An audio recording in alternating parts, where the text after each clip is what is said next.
Emmanuel Kant, philosophe allemand du XVIIIe siècle, a une conception exigeante de la morale. Pour lui, une action n'est morale que si elle est faite par devoir. Pas par inclination, pas par intérêt, pas par peur, par devoir. Kant distingue deux types d'actions. Celles conformes au devoir, mais faites par intérêt. Vous aidez un ami, non pas parce que c'est juste, mais parce que vous espérez qu'il vous aidera plus tard. L'action est bonne en apparence, mais la motivation ne l'est pas. Celle faite par devoir. Vous aidez un ami, simplement parce que c'est votre devoir, parce que c'est juste, sans attendre de retour. Pourquoi cette distinction?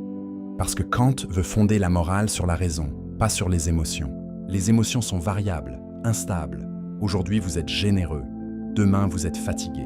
La raison, elle, est constante. Le devoir est universel.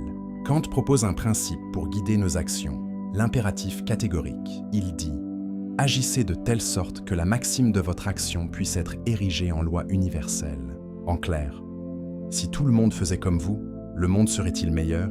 Si vous mentez, imaginez un monde où tout le monde ment. Il devient impossible de se faire confiance. Le mensonge est donc immoral. Si vous aidez, imaginez un monde où tout le monde s'entraide. Il devient plus solidaire. L'aide est morale. Kant ne dit pas que les émotions sont mauvaises. Il dit qu'elles ne sont pas le fondement de la morale. La morale est une question de raison, de cohérence, de devoir. Cette philosophie est exigeante. Elle vous demande d'agir sans attendre de retour, sans chercher à plaire, sans calculer votre intérêt. Elle vous demande d'agir par respect pour la loi morale, pas par sympathie. Elle peut sembler froide, mais elle a une force.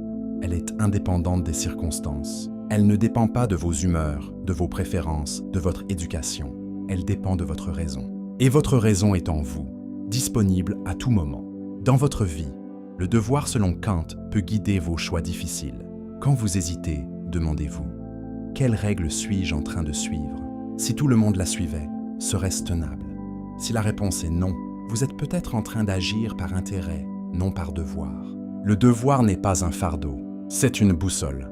Elle ne vous dit pas quoi faire dans chaque situation, mais elle vous indique la direction.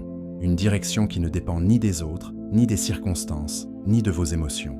Elle dépend de vous, de votre raison, de votre cohérence.